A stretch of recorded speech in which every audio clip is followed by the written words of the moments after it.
Quality sleep is essential. That's why the Sleep Number Smart Bed is designed for your ever-evolving sleep needs. Need a bed that's firmer or softer on either side? Helps you sleep at a comfortable temperature? Sleep Number Smart Beds let you individualize your comfort so you sleep better together.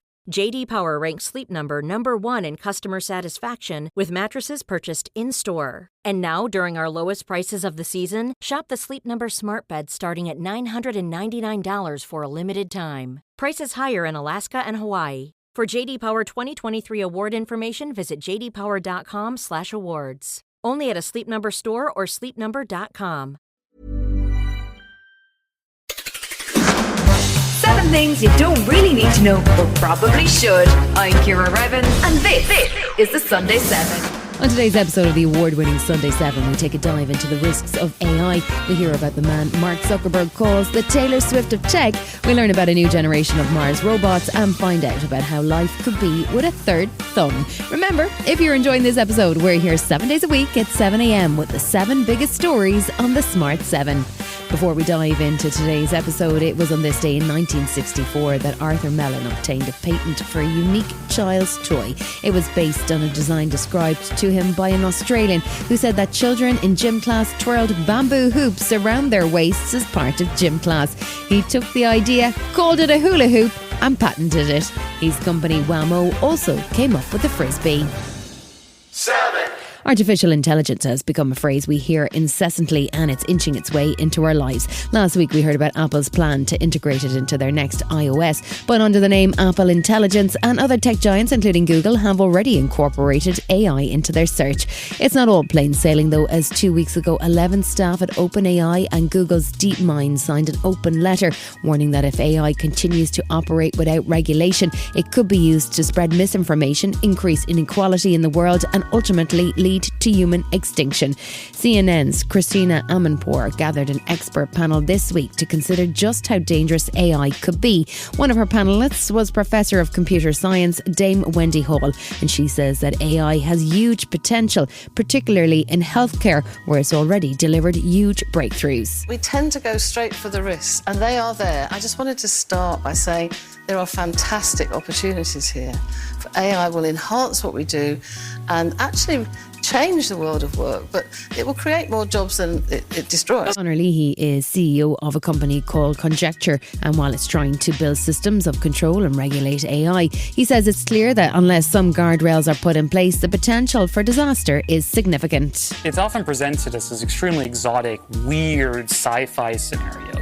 For me, it doesn't really feel like this weird of a scenario. If we assume that you can build AI systems that are as smart or smarter than humans, that are better at business, politics, science, and everything else, they don't get tired, they don't get distracted, they have no emotions, they don't care about humans, and we don't know how to control them, what do you think happens? We will be outcompeted, and very abruptly so, and with very little care. He says with AI, it's not a structured system, and it's easy to lose track of what the system is doing, and regulation is important. Baroness Beeban Kidran is a campaigner on AI and on privacy rights around it, and chair of the 5 Rights organisation. She says it's important to have other voices apart from just those involved in the technology to have a say in the future. What worries me is that we keep on going to technologists to solve the problem, and I think it's a societal problem. The technologists are rightly very excited about what they're doing, and perhaps not looking really at the societal cost of what they're doing. So I think my voice in this is to say, hang on a minute, we've got to use the tools of democracy. We've got to decide what a high-risk situation is. And I also think we take a little bit too much time talking about the frontier AI and not enough about domain-specific AI.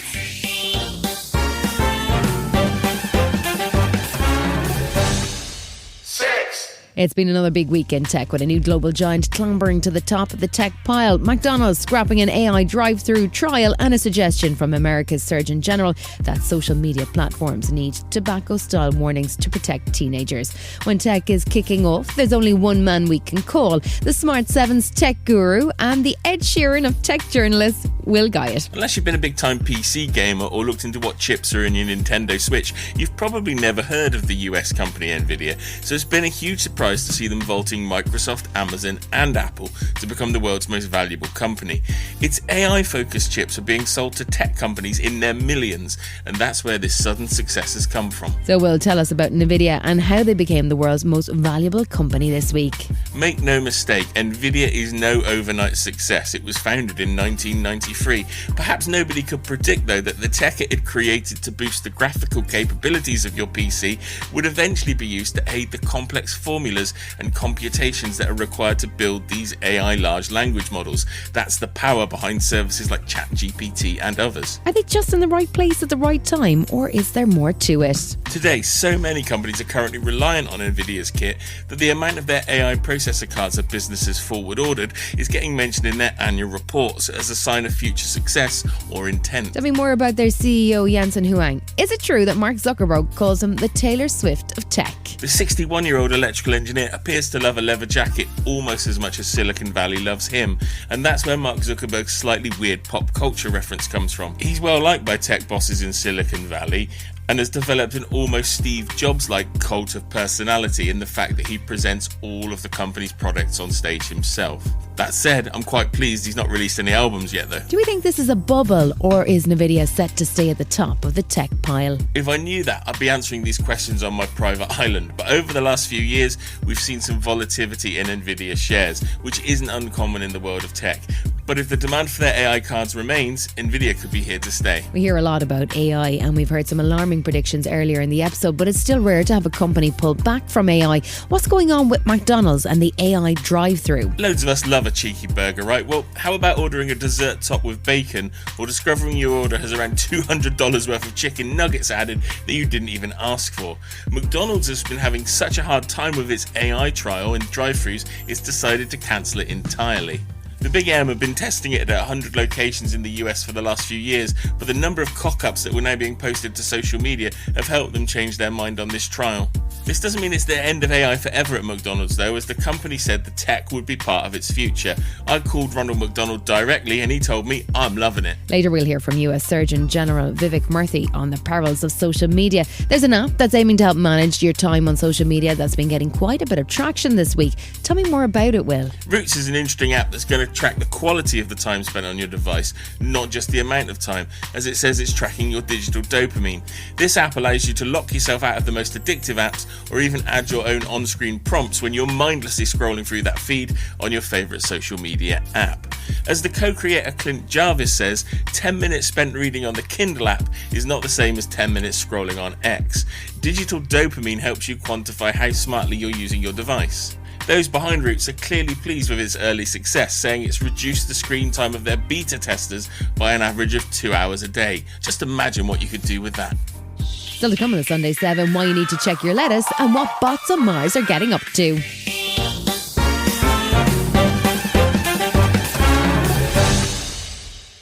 This week has seen a potentially deadly outbreak of E. coli across the UK. So far, almost 300 people have been affected, with about 100 of those hospitalised, and the UK Health Security Agency says most of those affected developed symptoms before the end of May. The outbreak appears to have been caused by lettuce, a common lunchtime ingredient in sandwiches and wraps. Some food companies have withdrawn their products as a precaution.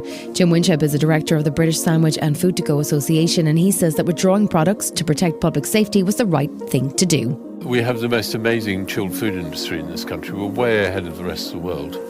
And we operate in very clinically controlled conditions to make products for people to consume.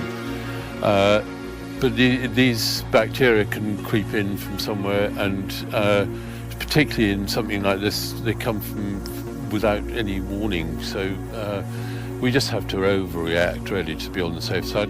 E. coli is a nasty bug that can cause diarrhoea, food poisoning and also more nasty viral infections, including pneumonia, but it can also be spread through contact with people who are sick. Dr. Sarah Pitt is a virologist at the University of Brighton, and she describes what happens if you develop an E. coli infection. One of the things that will happen is it will take a couple of days for you to start feeling ill, in the first place. And then most people, normal healthy adults, will have mild diarrhea. It could be quite unpleasant actually diarrhea, and it might last for a week or two before you're really cleared, because the strain of E. coli that we're talking about here is the special type of one that produces a toxin. So you have to wait for the toxin to kind of work its way through your system, which can be rather unpleasant.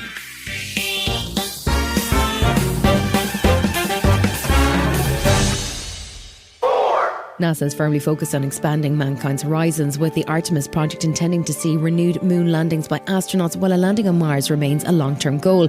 They've had great success so far with both the Mars rover and the Mars helicopter, which have sent data back to base and have gathered samples which still need to be collected. But both the rover and the helicopter have been challenged by Mars' rocky terrain, and now a group of scientists at Stanford have come up with a new approach to extraterrestrial exploration. They've taken inspiration from insects here on Earth and built a prototype of a new type of robot they're calling ReachBot that could explore caves and other areas previously out of reach. It's equipped with sensors and what's called a contact before motion planner that enables it to find a location and scout ahead before it makes its next move. Mark Cukosky is a professor of mechanical engineering at the Stanford University, and he explains how they devised the device. ReachBot, at least in part, is inspired by animals like the daddy longlegs, which has a very small body and very long limbs or appendages. The thought was, well, what if you could have a robot, a small robot about the size of a suitcase, let's say, that has extremely long limbs, that it can reach out and grab the sides of the cave with grippers and then manipulate itself by alternately attaching, retracting, and extending those limbs. Chen is a postdoctoral researcher working on the ReachBot project, and he says they built early prototypes in the lab before advancing to custom construction for the journey into space. And these arms are made out of space booms. Just imagine them as a 3D tape measure. They coil up really small and they can extend really long. And then at the end of each of these boom, you have grippers and maybe additional sensing element where you can see where you're grasping more closely, and also gripper actually interacting with the surface. Still to come this Sunday 7, social media could get tobacco-style warnings, and could you use a third thumb? Right after this. Quality sleep is essential. That's why the Sleep Number Smart Bed is designed for your ever-evolving sleep needs. Need a bed that's firmer or softer on either side? Helps you sleep at a comfortable temperature? Sleep Number Smart Beds let you individualize your comfort so you sleep better together. J.D. Power ranks Sleep Number number 1 in customer satisfaction with mattresses purchased in-store. And now, during our lowest prices of the season, shop the Sleep Number Smart Bed starting at $999 for a limited time. Prices higher in Alaska and Hawaii. For J.D. Power 2023 award information, visit jdpower.com/awards. Only at a Sleep Number store or sleepnumber.com.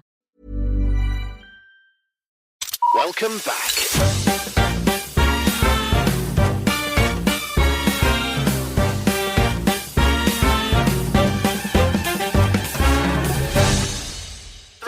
American Surgeon General Vivek Murthy is an unusual character. He's made his role more focused on modern social conditions than the traditional narrow medical focus that the job had previously. He's spoken out before about loneliness and warned that it can have real-life consequences and impact on people's health.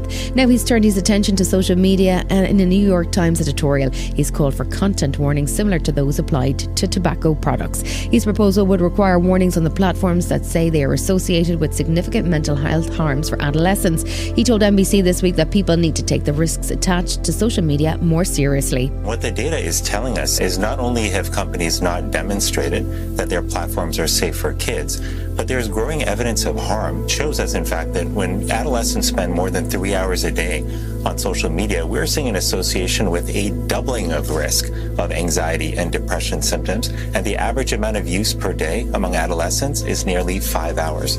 So that's deeply concerning to me, not just as Surgeon General, but as a parent myself. Now, a warning label would help parents to understand these risks. Many parents don't know that those risks exist. And we have data from tobacco warning labels that in fact tells us that they can be helpful in changing awareness and changing behavior. ABC News medical contributor Dr. Alok Patel says it's not just the labels. There needs to be a broader mindset change when it comes to social media. A warning label that is designed to curb behavior and spread awareness is only one part of what we need to do when it comes to social media. The rest of it involves this massive massive support involving communities, schools, parents, legislators, and tech companies. Now, there's a little difference from the tobacco industry because back then it was not even perceived that cigarettes could be unhealthy or they could cause cancer. People now know that social media has these detrimental effects. The big question we have is, what exactly is the warning label going to say?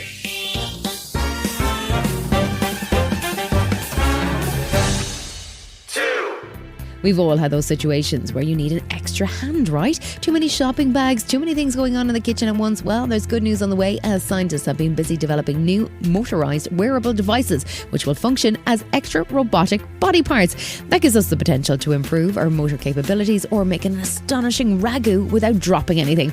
Wearable tech is the next big thing, but it's closer than you might think. Scientists at the University of Cambridge have been field testing a robotic thumb which straps onto your hand but is controlled by pressure pads underneath your left and right big toe.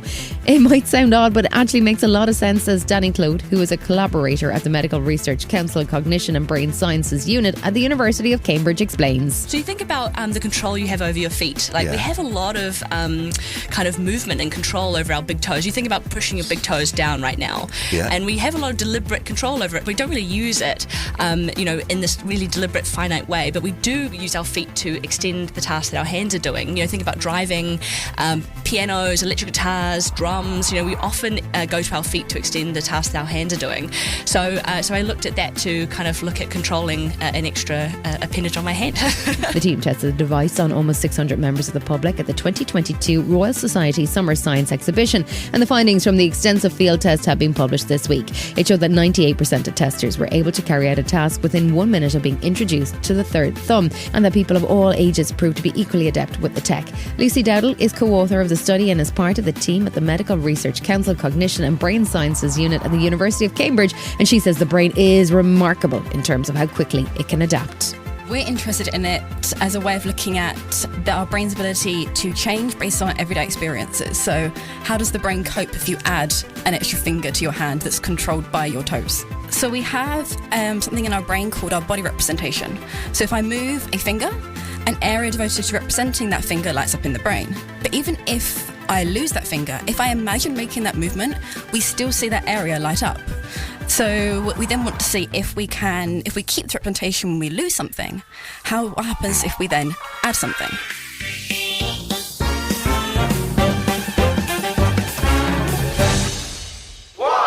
Elephants famously never forget, and we heard recently that new research has found that they have an identifiable means of communicating with each other, which involves combinations of different sounds and movements. But now a new paper published in the journal Nature suggests that elephants may actually give each other names. Researchers recorded the rumbling sounds of wild female African elephants and their offspring over a 36-year period in 2 national parks in Kenya. Then they loaded the 436 rumbles they had captured into an AI system and asked it to look for patterns. They measured the elephant's response to the different rumbles and could see a stronger reaction from the elephant when it heard its own name. Edwin Luschi, who is the head keeper at the Sheldrick Wildlife Trust in Nairobi, explains how it works. Elephants do rumble, and the rumbles have got different meanings at every moment. They will understand the meaning by themselves. For example, some of the rumbles are like complimenting, or some of them are like not happy, and some of the rumbles are warning. And so the elephants will understand amongst themselves what the communication is all about. We have experienced it here in the nursery by seeing one of our orphans rumbling at a certain center, and then the other one who is a little bit farther away responding to that rumble, not the one too close. So that tells us clearly that they do have names and they do communicate to one another through those rumbles. This has been the Sunday 7. Wherever you're listening, do us a favour and hit the follow button. We'll be back tomorrow at 7 a.m. with the regular Smart 7. Have a great rest of your weekend. Written, produced and published by Daft Doris. The best way to give someone a gift they'll never forget is to give a gift they'll always use. American Giant makes clothes that just keep getting better with age, like their iconic full-zip hoodie that's designed to last for decades. And a gift they'll wear for years is a gift that keeps on giving. But American Giant makes a lot more than just hoodies. They have impossibly comfy sweaters, classic t-shirts, soft, structured sweatpants, even classic everyday denim, all made right here in the USA, with a quality you'll have to feel to believe. Be a gift-giving giant this holiday season at American-Giant.com and get 20% off your first order when you use code GratefulAG23. That's 20% off your first order at American-Giant.com. Promo code GratefulAG23.